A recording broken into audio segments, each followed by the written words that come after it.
Good afternoon. This is Barry Jones with StandardsPlusHistoryAcademy.com. Actually, this is my YouTube channel, but that is my website if you are interested.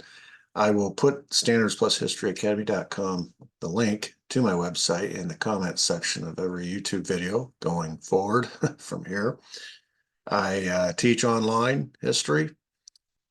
I actually am a high school history teacher. I do that for a living, but I offer my services to online students, such as homeschool students. I teach U.S. history, world history, U.S. government, and also an elective course in the JFK assassination.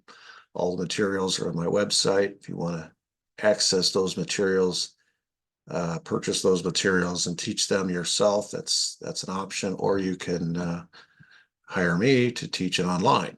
So I have a cheap option and I have a more expensive option. Anyway, that's my website.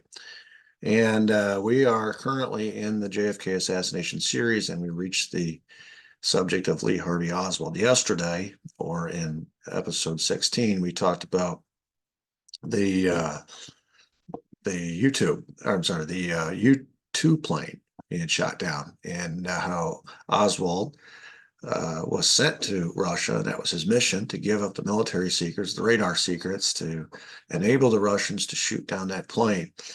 In other words, the United States intelligence community and the military decided to sacrifice the plane for a larger objective, which was to sabotage the Paris Peace Summit between Khrushchev and Eisenhower.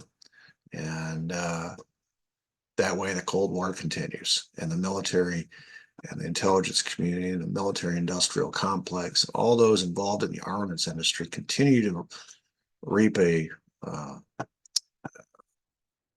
profit from the continuing Cold War. And we defined it as blood money. That was the objective of that mission. The mission succeeded.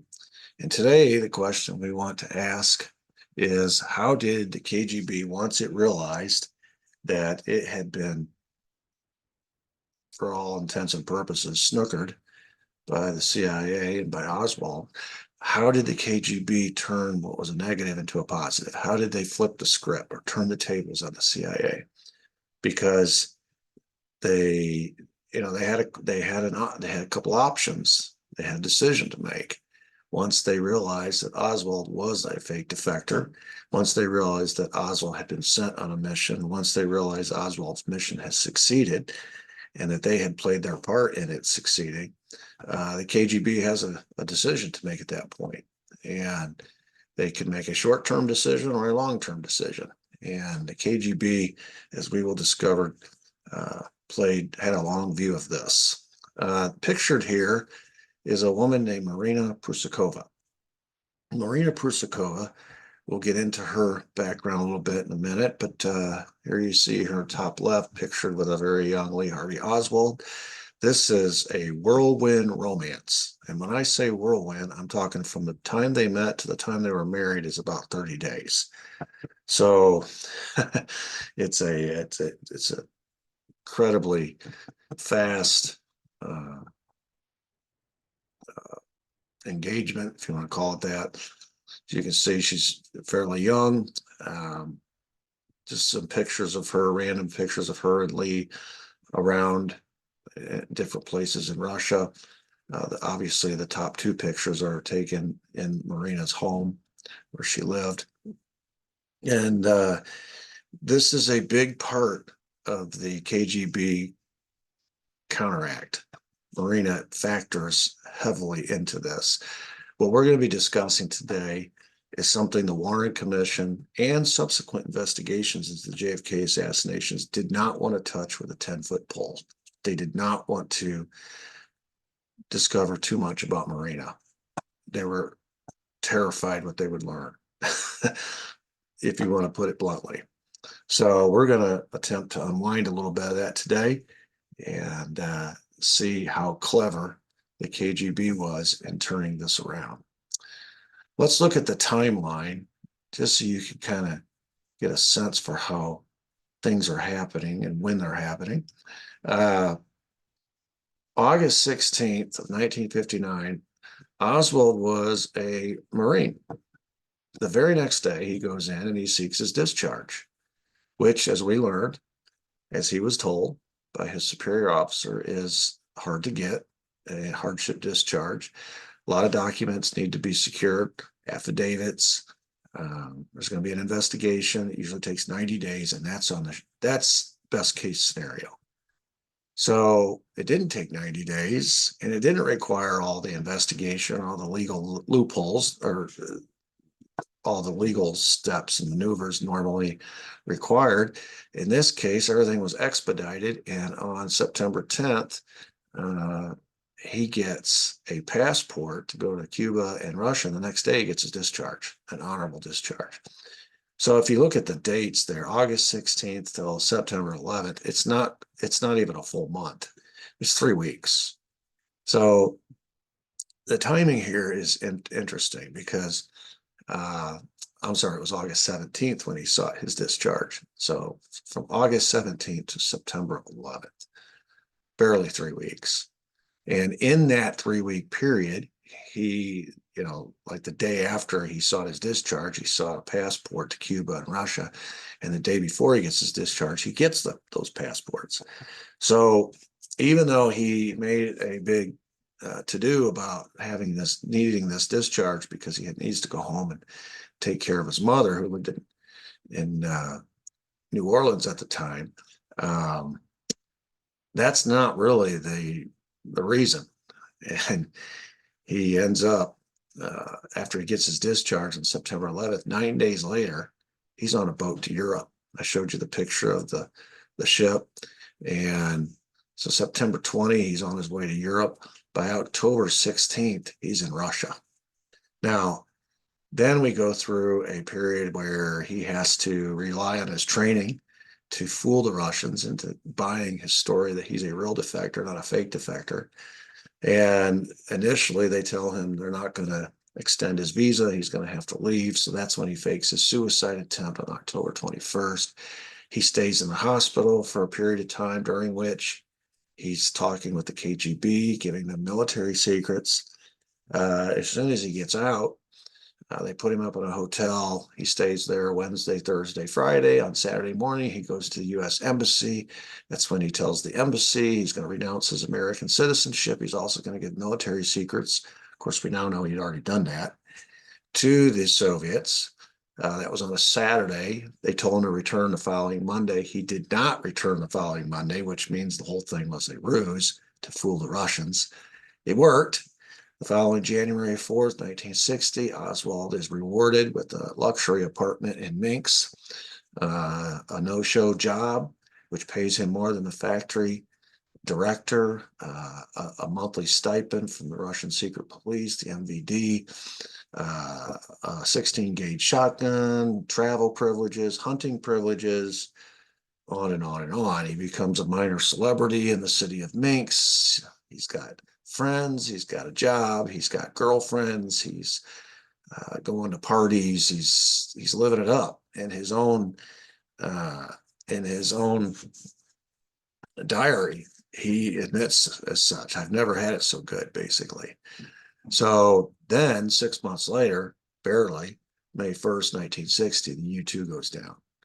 Francis Gary Powers. I didn't mention this in the previous episode. Francis Gary Powers was interviewed years later after he was returned to America about that event and what the Soviets interrogated him on. And he said they seemed to have a lot of inside information about Atsugi. And they were asking, the questions they were asking me made me think that they had information from the inside about the U-2 plane program, radar secrets, Atsugi base itself. And of course, then when he realized, put two and two together with Oswald, where Oswald had served at Atsugi, working in radar with the U-2 plane, it was his conclusion. This is Francis Gary Powers, the pilot. It was his conclusion that Oswald gave them those secrets. How else would they know?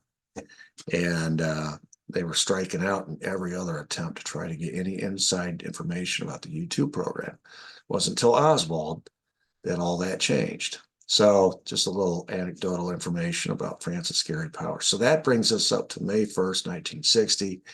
And then things start shaking loose in the United States.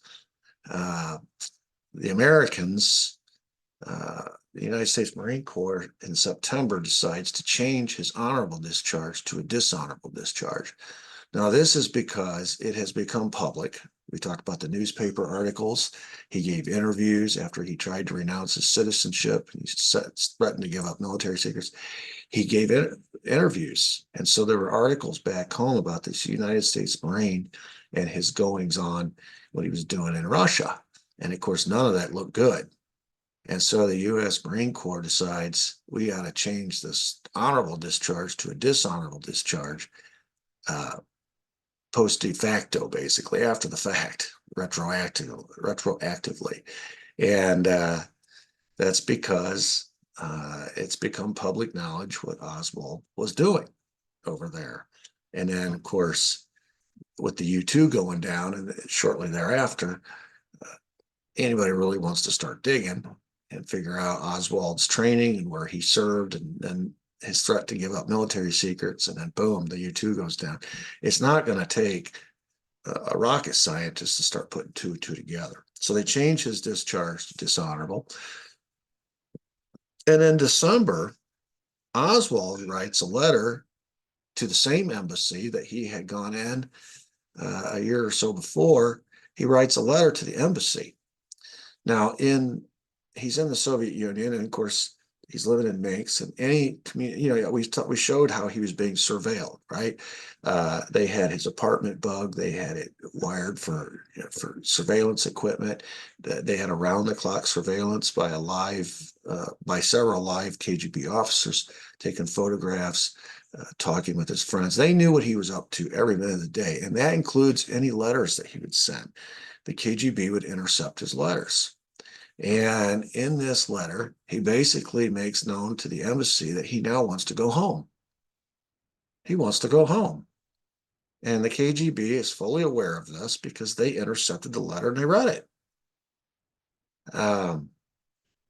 Not long after, this was December of 1960, January 28th, and that should be 1961, not 1960. The following January of 1961, his mom travels from New Orleans to Washington, D.C., and asks to meet with people in the White House, basically, wants to meet with folks high up in government, and she gets access. She gets a meeting with several people, during which she says, "What has become of my son? We all know he works for intelligence. We haven't heard from him for a while. What is going on with my son? I want to speak to my son. I want to hear from my son.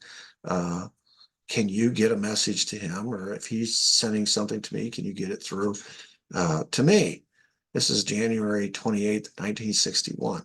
About a week later, Oswald sends another letter to the embassy, and he does not know that they never received his first letter.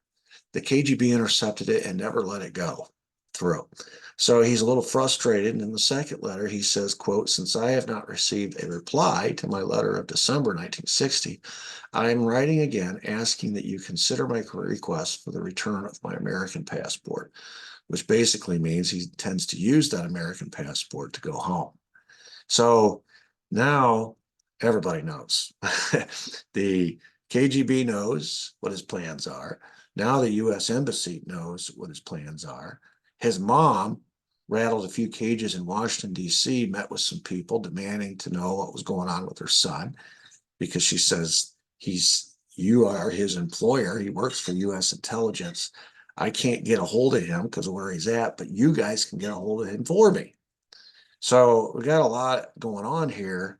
And the Soviets now realize, okay, this is probably their moment the aha moment when they realize, okay, he really was a fake defector after all. He gave us real information, but he's a fake defector. Because if he was a real defector, not only would he not be seeking to go home because he knows what would happen to him. Anybody that, especially during the Cold War, that defects, goes to the Cold War enemy, the Soviet Union, you're going to be in a little bit of jeopardy just for that. But then when you say you're going to renounce your American citizenship, it gets worse. And then when you announce that you're going to give military secrets to the enemy, that's treason. And so further, he would not only be hesitant or afraid to go back, he wouldn't be received back. And if he was, he'd be arrested immediately. Now that all changes if he was a spy and he was sent there and all he did was follow through on orders and do his mission. And according to the American, it's the way that we view it, he succeeded in his mission. So the fact that he is asking to return to the United States, asking for his passport back, and indicates to the Soviets that he's a spy. That's the only reason he would be asking to go back, or that the Americans would accept him back. Otherwise, it's going to be a bad ending all the way around. So at this point, the Soviets have a choice. This is what I started off today saying. They realize now that Oswald came as part of the fake defector program. He fooled them. The fake suicide fooled them. The information that he gave them fooled them. The information turned out to be true, but now they realize it was really bait. And I can just imagine what's going on in the halls of the KGB at this point, trying to figure out, why would the Americans give up the U-2 spy plane? That was a technological advantage that the Americans had. It was driving the Soviets batty. Why would they give it up? Why would they lay it out there as a lure, as bait, unless there's something bigger than even the U-2 plane that they wanted accomplished? And of course, the net effect of the U-2 plane being shot down is that the Paris Peace Conference was sabotaged. So they can the two choices, they can either arrest Oswald and make him disappear, ends up in Siberia or whatever, or they can just play along and be smart by playing dumb and pretend like they're still not wise to it, and possibly turn this around in their favor. And they decide on option number 2 and enter this. That's when we get into the, I called this the Queen's Gambit. This is a chess strategy where you lay a piece out, and it's hard to say no to that piece. If you're an inexperienced player, you will fall for it. You'll take the bait, you'll take that piece. Meanwhile, the opponent who laid that piece out there as a diversion is going to come around, outflank you, and probably go for the kill. While you're looking left, he's going right. And so it's kind of a common tactic in the intelligence world. That's why I wrote a book about this whole scenario. I call it Wilderness of Mirrors. You just don't know what's real. You ever been in one of those mirrored hallways at a county fair, or one of those places that has all those Ferris wheels and things of that nature? You go in these mirrored hallways and you start looking around, and pretty soon you don't know which reflection is actually you and which reflection is just a reflection of the reflection. It's a wilderness of mirrors. So this is where the KGB brilliantly turns this whole thing around. They figure they've got a few months to work with. Oswald's already set in motion with the U.S. Embassy. The gears are turning for him to return home. And so they've got a few months to turn this around. So he's in Minsk, and he's going to parties, and he's meeting women, and he gets invited to a dance. So on March 17th, he goes to this dance, and he meets Marina Prusakova for the first time. And she is dressed to the nines. She's immediately attracted to him, and him to her. She looks good, and he speaks Russian. And so that same night, he starts to feel a little queasy, and it just gets a little worse in the succeeding days. And on March 30th, he is hospitalized. It turns out the punch that he drank at that party was poisoned. He was a victim of poisoning. which was intentional. They want to get him in a hospital alone with Marina because Marina works in this hospital, and they're going to basically shut down an entire wing of the hospital for Marina to, by herself, treat Lee Harvey Oswald. And really what it is the setup. They're trying to get the two of them hitched. Marina, as you will see in a minute, is not innocent in this whole thing. Okay. This is why the Warren Commission didn't want to touch her with a 10-foot pole. They were afraid what they were going to find. Marina was prepped for this. This was her mission. Okay.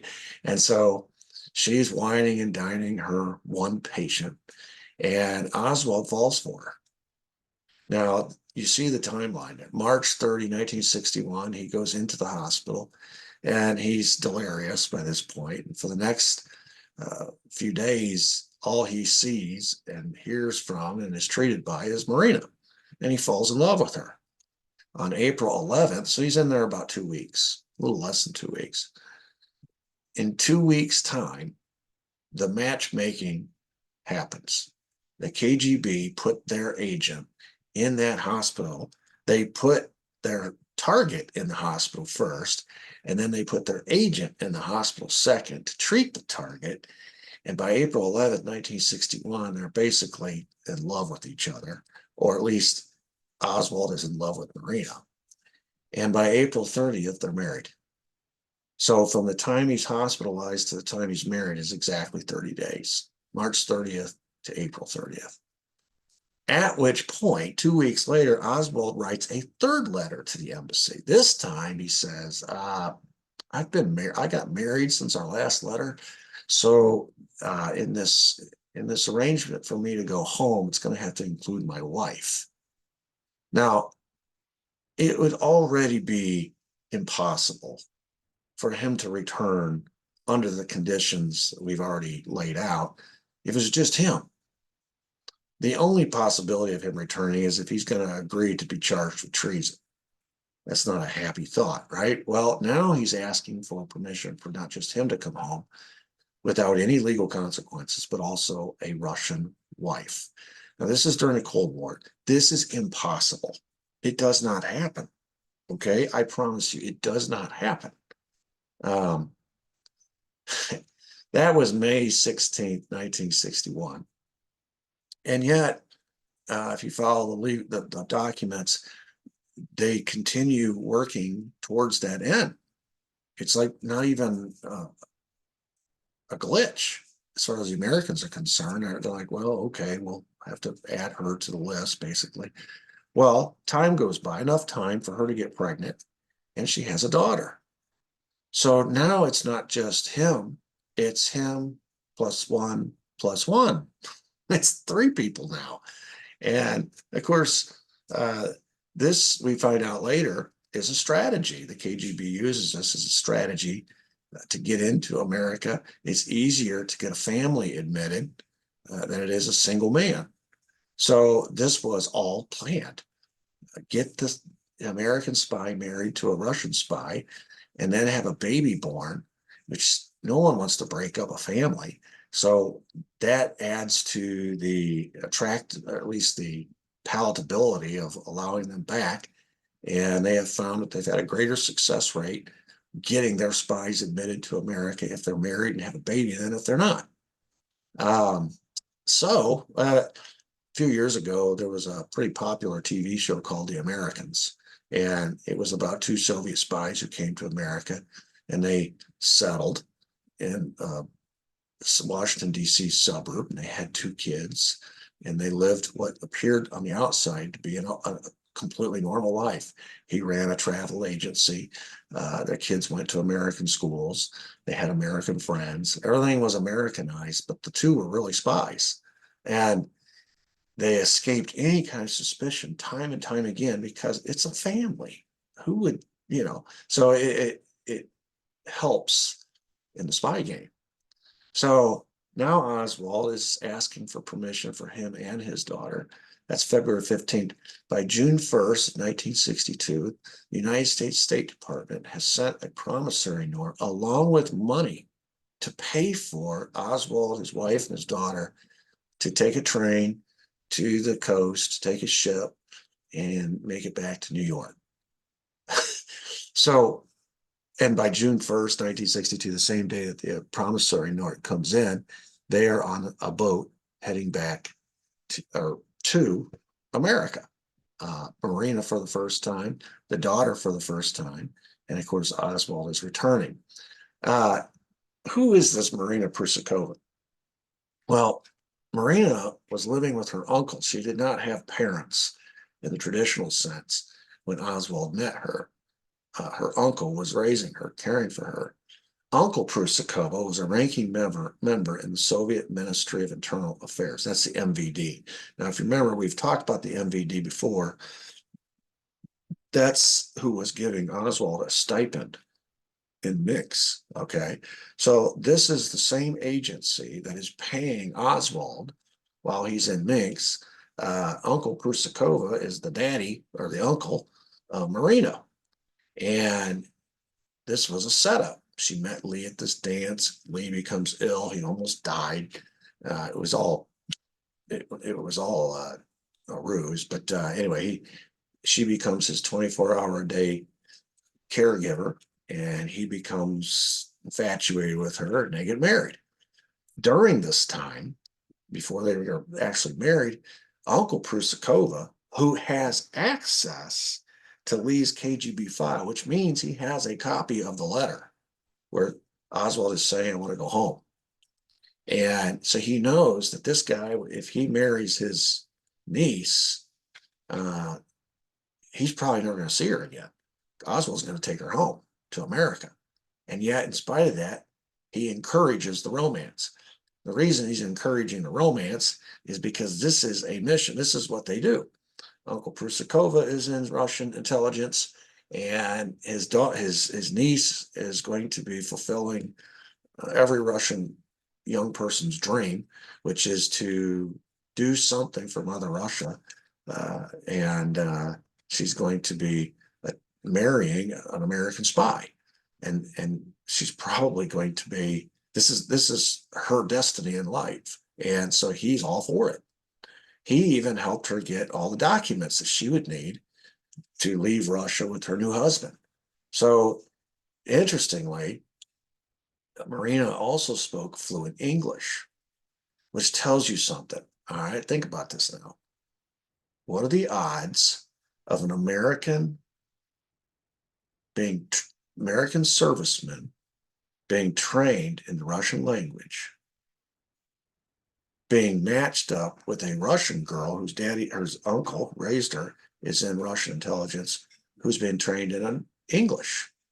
Okay, this is, in the view of the KGB, a match made in heaven.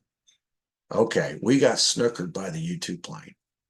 All right, we bought it. We fell for the fake defector thing. But we're going to rally, and we're going to attach our spy to your spy. You're not going to know it. The CIA is not going to know it. And when they go back to America, our spy is going to be able to report back everything your spy is doing.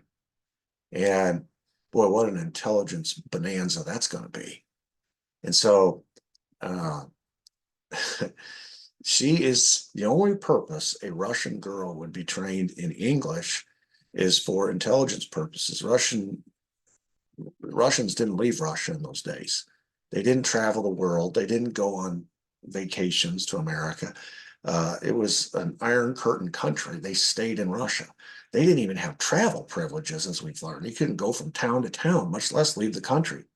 Why on earth would this Russian girl be able to speak fluent English unless she was being trained for a mission in America? Well, that day has come. She has succeeded in getting herself married to this guy. And now the next part of the mission is to go back to America and blend into American life using that skill that she's achieved, speaking near perfect English. So this is how the Soviets turned the table. And she is what we call, in intelligence circles, it's called a Trojan horse. You remember the story in ancient Greece and the Trojan horse full of all the soldiers, and they pull it into their city, and they couldn't get inside the city gates. And so the enemy was always failing in their efforts to to win the war because they couldn't get past the city gates. Well, they bring him this big gift, this big horse. And it's like a conciliatory gift. Like, okay, we give up, you win. Well, they don't realize that inside that horse is a bunch of soldiers. And when the enemy pulls that horse inside the city gates, closes the gates at night, in the middle of the night, all that horse empties out, all those soldiers, and now they're inside the city gates and they burn the city. So beware of gifts, beware of these gifts from your enemy. Marina is a gift from the Soviet Union to Lee Harvey Oswald, to the United States, but she is not all that she appears to be. She is not an innocent little girl that's just fallen in love with an American playboy. She is trained in English for a mission by her intelligence uncle for an opportunity such as this, and she is a Soviet spy, plain and simple. She is a Soviet spy hitched now to an American spy, and they're both on a boat heading back to America. And this is one of the reasons why the marriage, many people, witnesses who knew them, was considered to be loveless. It was pretty apparent right away. You know, one of the tricks that these Soviet women, they had a name for them. I don't remember the name. It'll come to me here in a minute. But what they would do is they would marry themselves off to Americans, get admitted into the United States, and then not too long after, try to goad their American husband into beating them or to hitting them, say things, criticize their lack of finances, or make fun of their lovemaking abilities, or whatever gets under the skin of this particular man, and get him to hit her, and then immediately file for divorce in an American court and claim that spousal abuse. And once the divorce is final, now they're free of the vehicle by which they were admitted into America, and now they can stay in America and do the work of a spy without the hindrance of that husband. He was a vehicle. He got him in. You know, it's one of the interesting things about Marina. Not long after, after the assassination, she told some pretty vivid details about how Lee had hit her, and she was charged. She was following the template, all the things they were trained to do. These sparrows, these Russian sparrows, who would marry themselves off to American men or spies, and one of their first plays in their playbook was to charge spousal abuse, and that's exactly what Marina did in the aftermath of the assassination. Anyway, this is a touchy subject because the Warren Commission didn't want to know, the House Select Committee didn't want to know, nobody wanted to touch the Marina Prusakova angle. Who is this girl? And why did the CIA just let her back into the country along with the daughter, unless her husband was a high-value CIA agent who just completed his mission in the Soviet Union and was now being basically accepted back to America and prepped for another mission.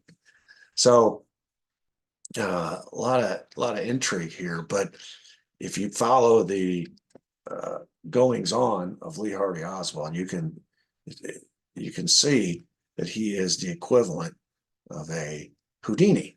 I mean, this guy is like a magician. You think about what he's achieved in 3 years. In 3 years, Lee Harvey Oswald has gone from a U.S. Marine who's not been exactly an exemplary Marine, mind you, nevertheless, a U.S. Marine with top secret security clearances, working at Atsugi on the U-2 plane, radar secrets, et cetera, left the Marine Corps, defected to the Soviet Union, tried to renounce his citizenship, offered to give up U.S. military secrets. Then he leaves the Soviet Union with a Russian bride, returns to the United States, and all of this with no repercussions. He's never, you can say, well, why didn't he have any repercussions while he was in the military?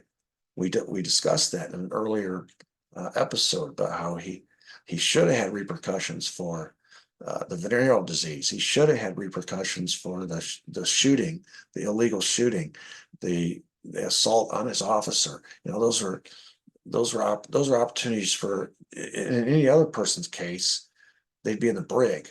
Best case, worst case, they'd be dishonorably discharged. Nothing happened to him. Nothing ever happened to him. He always fell ass backwards into something better because he was a U.S. intelligence agent. He was being prepped for a mission. John McCone said so himself. And so when he fake defected to the Soviet Union, that was the mission. And then why weren't there negative consequences when he was in the Soviet Union, when they suspected he was a fake defector? You know, because he faked a suicide. He was trained to do that to buy time. When he was in the hospital room with the KGB by himself, he gave up the information. He knew that if he gave them information about the U-2 plane, they would let him stay. And they did. And then they put him up and they reward him in minks. All these things, all these good things happen to him. And the plane goes down. And boy, he's like a hero in Russian intelligence circles, right? Back home in America, they're looking at him the same way. They're saying, hey, this guy, he succeeded. We got the Paris Peace Summit canceled because he gave up the secrets to the plane. Everything went according to plan. And then a little bit of time goes by and it's time to bring our spy home. And at that point, the Soviets could have punished him. They could have realized, okay, but they didn't. They said, let's play along and see if we can't string this out and play for the long haul here. And they arranged this dance, and they arranged the poisoning, and they arranged the hospital stay. Next thing you know, Marina is married to Lee, and now everyone's on board with him going home. And not only the Soviets, but also the Americans. Nothing changed in their mind when Marina was added to the itinerary, when Marina's child was added to the itinerary. The main thing was their spy was coming home. And so here you see a copy of the repatriation loan that the State Department gave him, $435.71. Here's a picture of them getting on the train on that date, June 1, 1962, as they were preparing to go to the coast and get on board the ship. And so essentially what you have is a situation where when they arrive back in New York City at this, as you see the ship bringing them in, Oswald, pictured here in the top right, that's his intelligence photo when he gets back to the United States, is returning as an accomplished intelligence agent. You know, a lot of the intelligence operations that he'd been involved in before were like practice runs. The reconnaissance in China while he was in Atsugi, practice run. The Queen Bee, disinformation to the hostesses, practice run. But boy, that Queen Bee sure did come in handy when he was in Russia and they were trying to validate or confirm that he had indeed been at Atsugi getting radar secrets, working with the U-2. Their hostesses confirmed all that. So someone had plotted this out well in advance. They knew what they were doing. But those were still practice runs for the main event. John McCone said so in his own memo. He said he was trained to do a special mission in Russia. And he even named the town Minsk. This is where he would be most of that time. And that's exactly what happened. And his mission was to give up the U-2. He did so.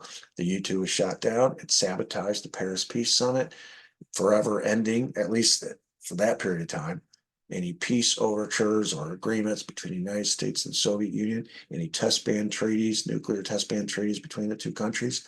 It all ended the minute that Paris Peace Summit was sabotaged. And that ended the minute the U-2 went down.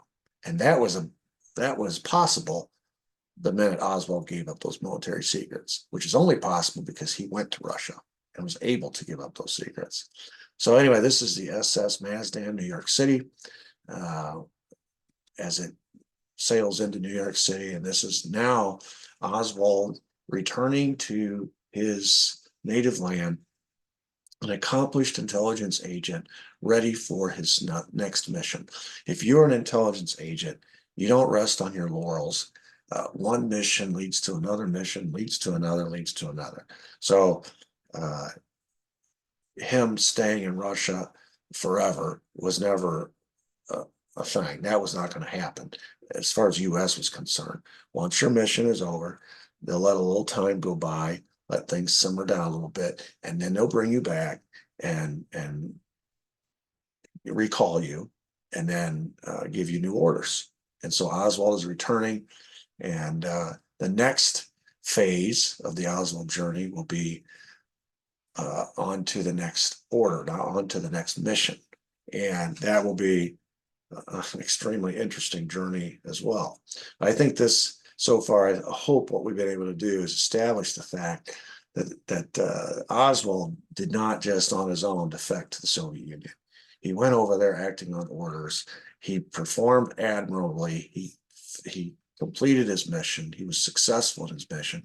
So all this talk about Lee Harvey Oswald being this stumble bum, this barely coherent, uneducated, high school dropout, lone, just a nut. That it couldn't be further from the truth. That is a cover story that is designed to, convict him in the eyes of the American people, because obviously you can't say the assassin had intelligence background or was working for the CIA, because then that implicates the CIA and the American government. So you just got to put him out there on his own and talk about all, he went to Russia, he was confused. He wanted to give up his American citizenship. There's a paper trail to prove it. Made for a very, very convincing cover story, but it could not be further from the truth. Okay, as I said at the beginning, I am including my link to my website if anyone's interested, checking that out. It's got my books on there as well. And if you like what you're seeing and hearing, please don't hesitate to subscribe.